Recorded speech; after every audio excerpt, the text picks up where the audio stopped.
हे मेरे नाथ, मैं आपको भूलूं नहीं। हे मेरे प्रभु, मैं आपको भूलूं नहीं। हे मेरे स्वामिन, ऐसी कृपा करो कि मैं आपको भूलूं नहीं।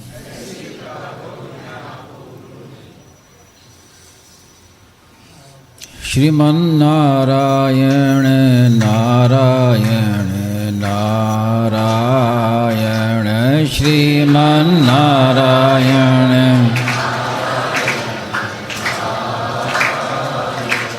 श्रीमन नारायण नारायण नारायण, श्रीमन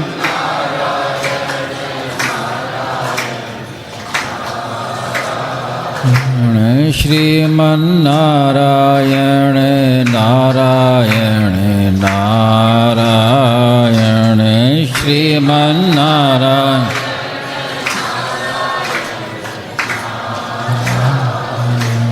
श्रीमन नारायण नारायण नारायण,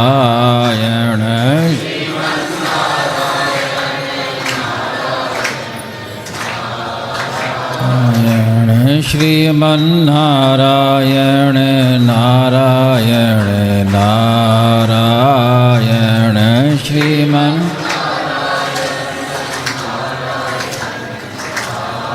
नारायण श्रीमन नारायण नारायण नारायण, श्रीमन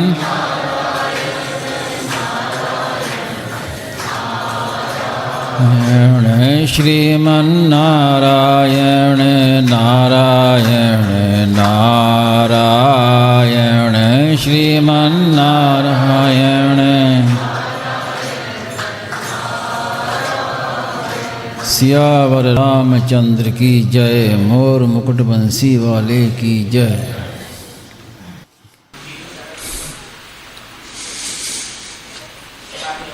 श्री स्वामी जी महाराज का आपने सुना प्रवचन,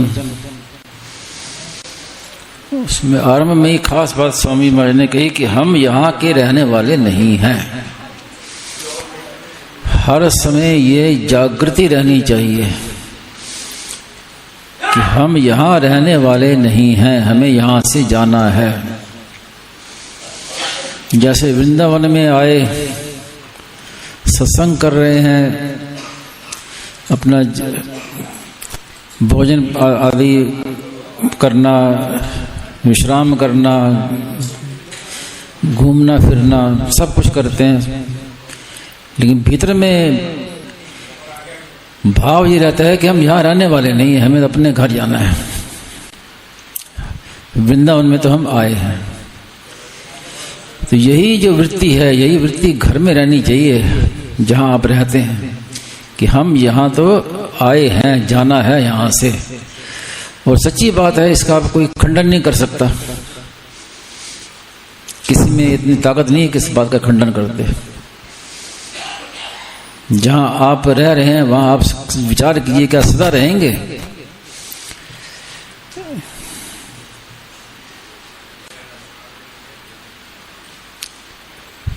आप यहाँ आए हैं, आपका जन्म हुआ है और फिर आपको यहाँ से जाना है, क्योंकि शरीर यहीं मिला है और उस शरीर को आपने मैं मेरा मान लिया। अब वो मेरापन मेरा कब तक रहेगा?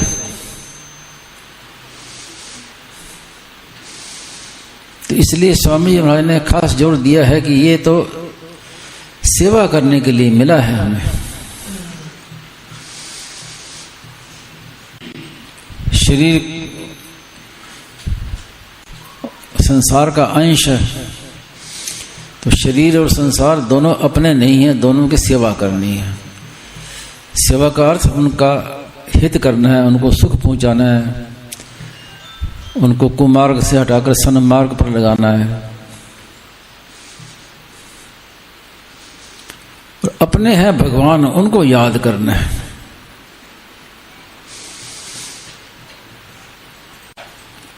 इदमेकम सुनिष्पन्नम देव नारायणो सदा। सब शास्त्रों का सार याद करना भगवान को, क्योंकि वही अपने हैं जो सदा से हैं और सदा हमारे साथ रहेंगे।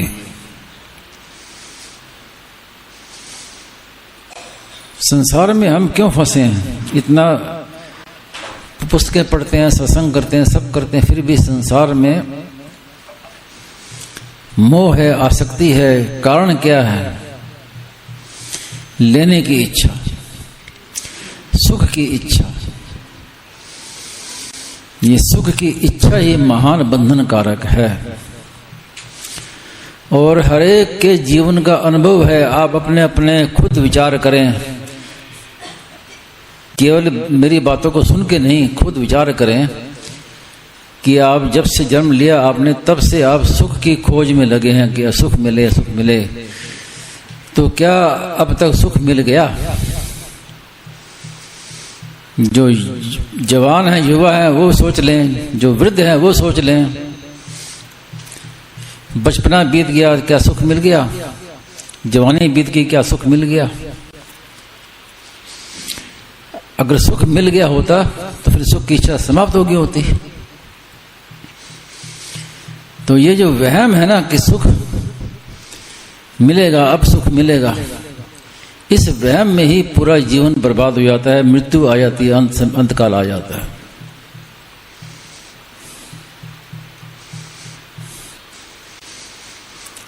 एक बड़ी मजेदार स्वामी जी ने दृष्टांत सुनाया था बहुत वर्ष पहले।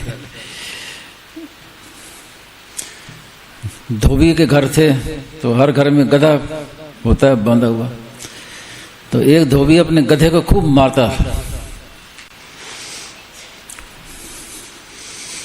बात बात में उसको खूब पिटाई करता था उसकी गधे की।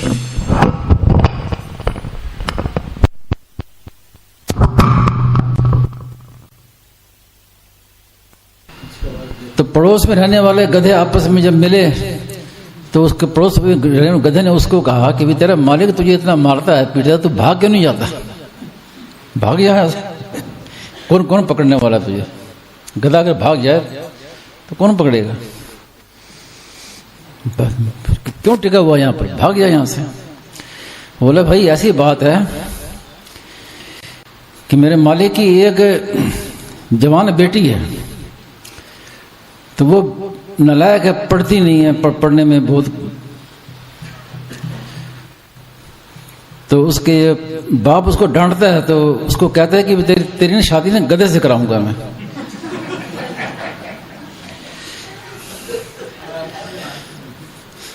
तो बोला मैं इसी उम्मीद में बैठा हूं, शायद अपना मेरा नंबर लग गया। मार खा के भी बैठा हूं, इसी आशा में बैठा हूं। तो आप विचार कीजिए कि क्या गधे की आशा पूरी हो जाएगी? जिंदगी भर मार खाता रहेगा, बस इतना होगा।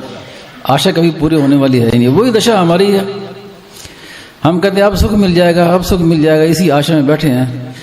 तो सुख तो कभी मिलेगा नहीं, जिंदगी भर रोते रहोगे। तो इसलिए संत लोग क्या कहते हैं कि भाई संसार की आशा छोड़ो, भगवान को पुकारो, भगवान अपने हैं। सुख यहां से नहीं मिलेगा, सुख भगवान से मिलेगा।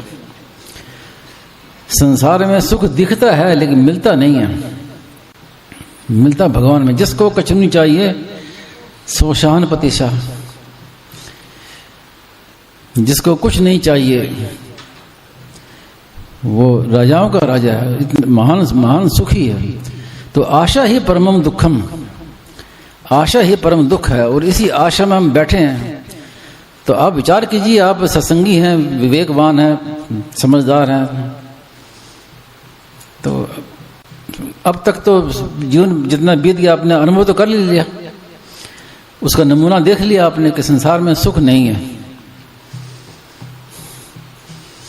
नहीं विश्वास हो तो थोड़ा दिन और देख लो नमूना।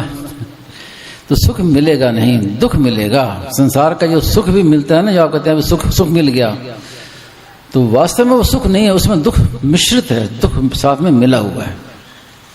इसीलिए वो सुख की इच्छा पूरी होती नहीं हमारी।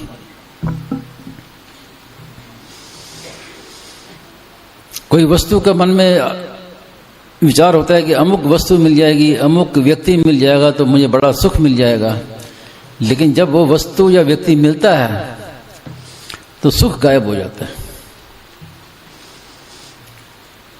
अगर वास्तव में सुख मिलता तो फिर हमेशा के लिए सुख की इच्छा मिट जानी चाहिए ना, लेकिन वो सुख गायब हो जाता है, फिर और इच्छा पैदा हो जाती है।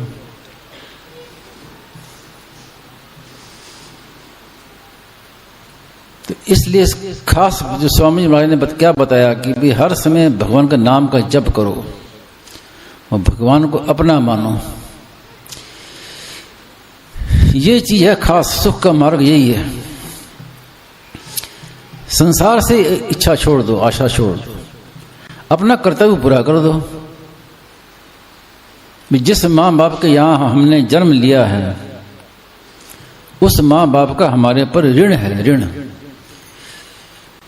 क्योंकि हम अपने साथ सुई जितनी चीज भी साथ में लेके आए नहीं, शरीर भी साथ लेके आए नहीं, सब कुछ यहीं से मिला है। माँ बाप ने जन्म दिया है, उन्होंने हमें शिक्षा दी है, हमें योग्य बनाया है, हमें सन्मार्ग पर लगाया है, तो उनका हमारे ऊपर ऋण है। जो हमारे पास अभी हमारे पास योग्यता है, बुद्धिमत्ता है, अधिकारिता है, जो भी है, ये सब माता पिता का दिया हुआ संस्कार, उनके संस्कार हैं, तो उनका हमारे ऊपर ऋण है। तो उसका ऋण चुकाओ। ऋण का चुकाना है कि उनकी सेवा करो और बदले में कुछ मत चाहो। मन में रख लो कि माता पिता से कि भाई हमें आपसे कुछ नहीं चाहिए, आपको कुछ देना तो किसी और को दे दो, मेरे तो आपसे सेवा ले लो बस। तो आपको तो ऋण चुकाना है। तो सेवा करने का तात्पर्य ऋण चुकाना है। और स्वामी जी महाराज ने कई बार कहा भी है कि ऋणी आदमी की मुक्ति नहीं होती, और ऋणी आदमी को दान देने का भी अधिकार नहीं है।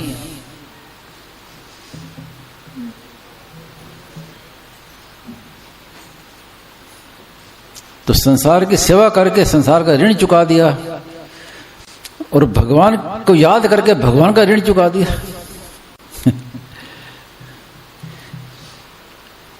भगवान तो कहते हैं मैं तो हूं संतन को दास, संत मेरे मुकुटमणि, भगत मेरे मुकुटमणि। तो भगवान राजी हो गए। हम जब कहते हैं हे प्रभु मैं आपका हूं, हे नाथ मैं आपका हूं, आप मेरे हो, तो भगवान राजी होते हैं। तो भगवान राजी हो गए तो हमारा काम हो गया। तो भगवान का भी ऋण चुक गया और संसार की सेवा कर दो तो ऋण चुक गया।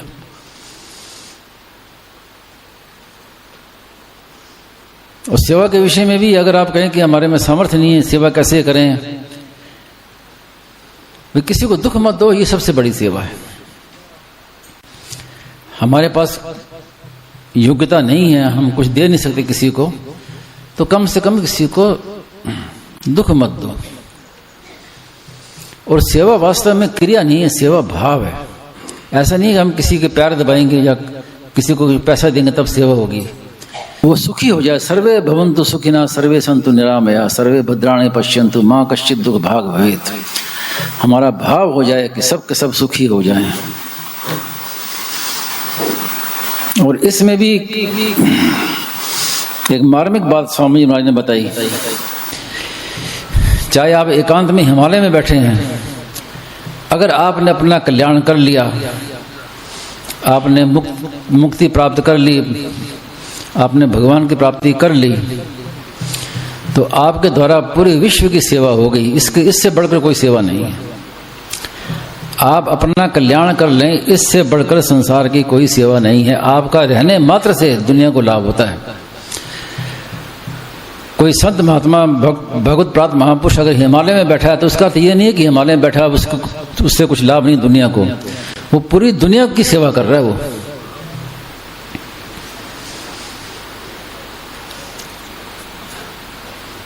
उस महापुरुष के रहने मात्र से प्रकृति प्रसन्न हो जाती है। प्रकृति, स्वामी जी उदाहरण देते थे सेठ जी का। जब तक सेठ जी थे ऋषिकेश में सत्संग में आया करते थे, तो ऋषिकेश के पीछे जो जंगल थे उसमें बेल के बहुत वृक्ष थे। बेल के बहुत वृक्ष थे और बड़े बड़े बेल होते थे, इतने था। वो सेठ जी जाने के बाद वो वृक्ष कम हो गए और जो बेल होने लगे वो छोटे छोटे होने लगे। बोल तो महापुरुष के रहने मात्र से कितनी प्रकृति पर असर पड़ता है, प्रकृति पर असर पड़ता है। और मैंने तो खुद देखा है, जब तक स्वामी जी महाराज थे तब तक गंगा जी जैसी थी, स्वामी जी के जाते ही गंगा जी वैसी नहीं रही। मैंने देखा है इस बात को। तो महापुरुष के रहने मात्र से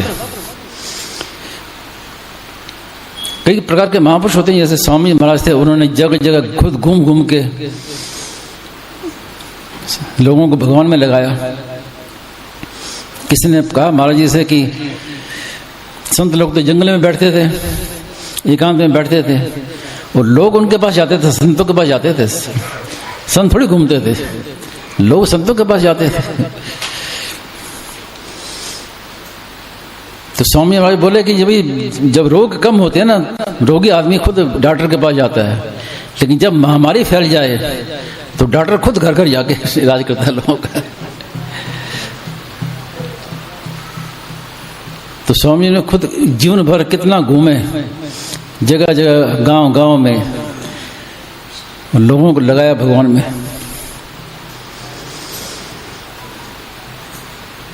तो इतनी बड़ी बात है। और बड़ी एक विशेष बात मैंने कहीं पढ़ी, लोग खोज करते हैं,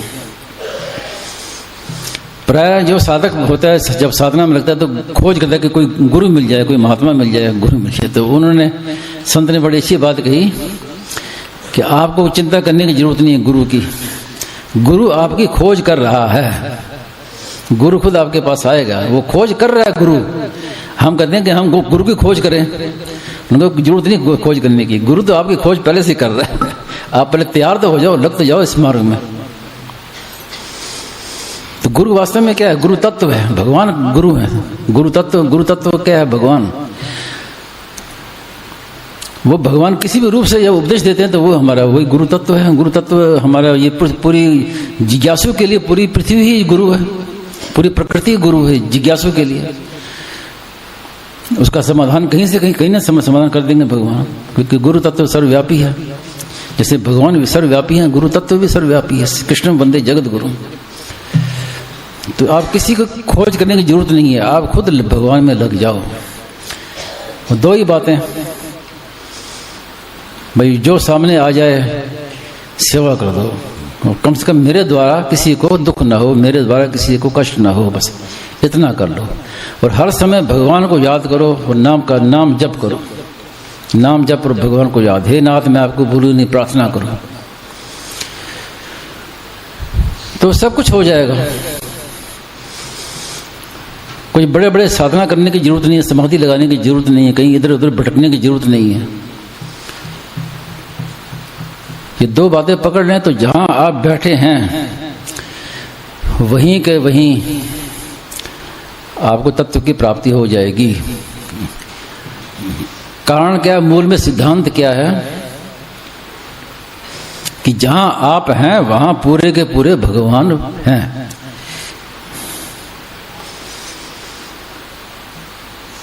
जहां आप हैं वहां पूरे के पूरे परमात्मा हैं।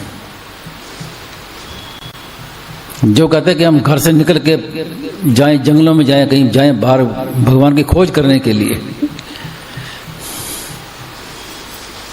तो मूर्ख है वो। भगवान की खोज करना वैसे ही जैसे कि मछली है जल की खोज करे कि जल को देखें, जल कहाँ है। मछली है वो, अब वो जिज्ञासा करे वो जल कहाँ है, खोज करें जल की।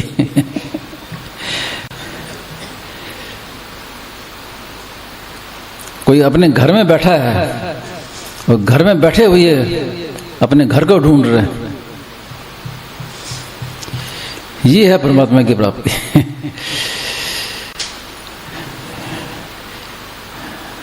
अब इसमें कोई जिज्ञासा, कोई प्रश्न